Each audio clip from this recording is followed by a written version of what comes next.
P1907 or the pattern 1907 British bayonet from World War I.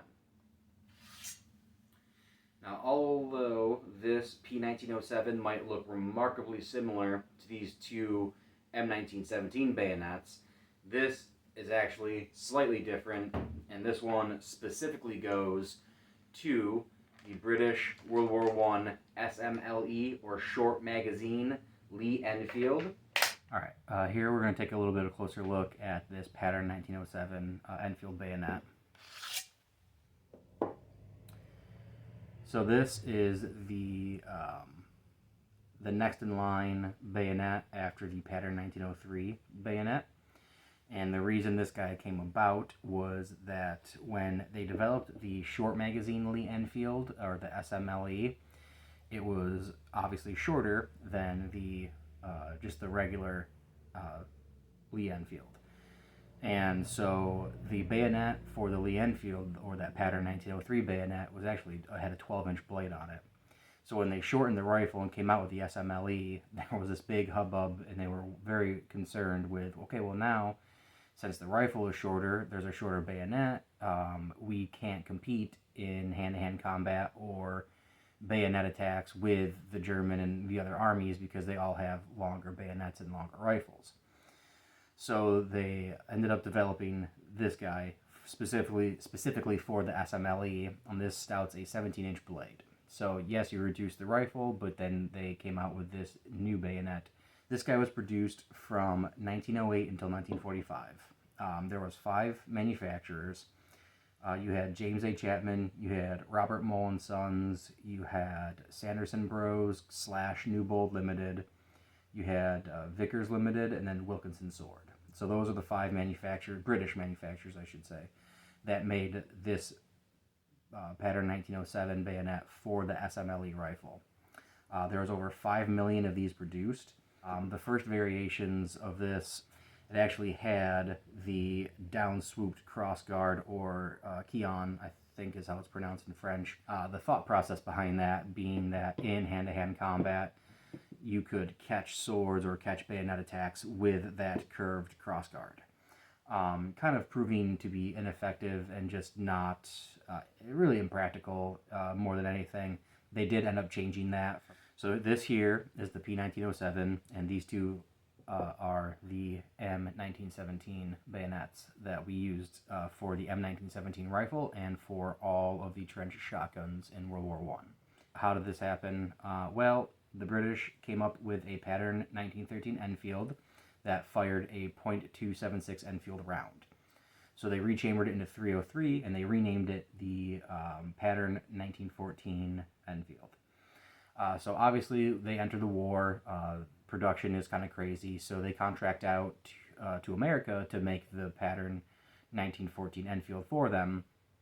And they, the companies that won out that contract was Winchester, Remington, and Eddystone. So the fun part now becomes we're making this rifle for the British, we're also making bayonets for the British. Makes sense. So we decide that the M1903, we're not having enough of those, so we did actually take that pattern 1914 Enfield and chamber it into 30-06 and rename it the M1917 Enfield, and we used that for ourselves during World War I. So here's where we come into the differences. And so the regular, this is the P1907, and this was actually made by British companies. This one was made by Chapman, but essentially you've got the Chapman and the 1907 stamp on this side, and then on this side you've got the British proofings and an X.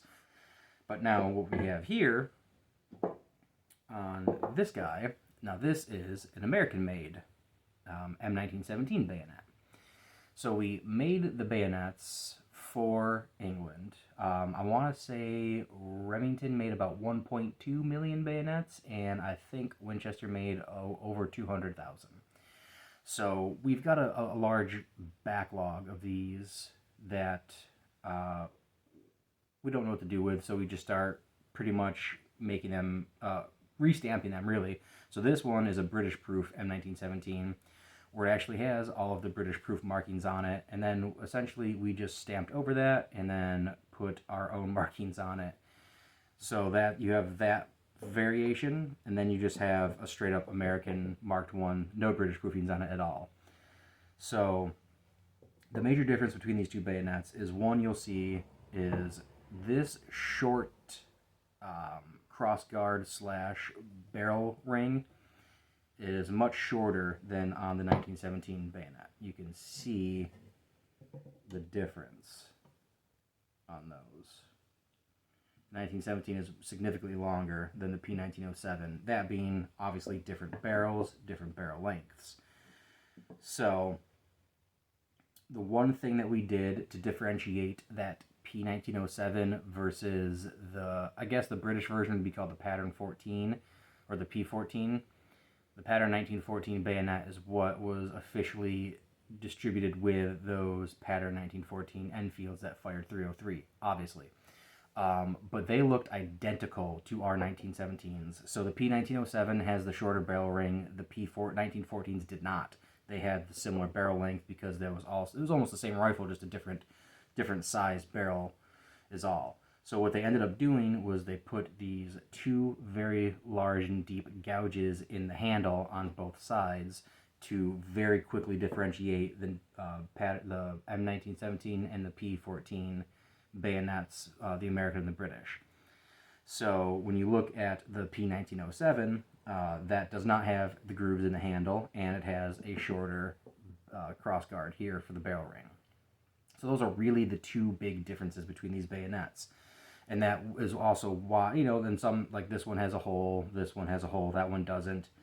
I don't know what the significance of that is, but regardless, the barrel ring and the crossguard length are the two big reasons why the P1907 will not fit an M1917 or a P14 Enfield, and vice versa. But that is a not really in-depth, but an overview of the P1907 bayonet and how it is related to, but yet is slightly different than the M1917 bayonets as well.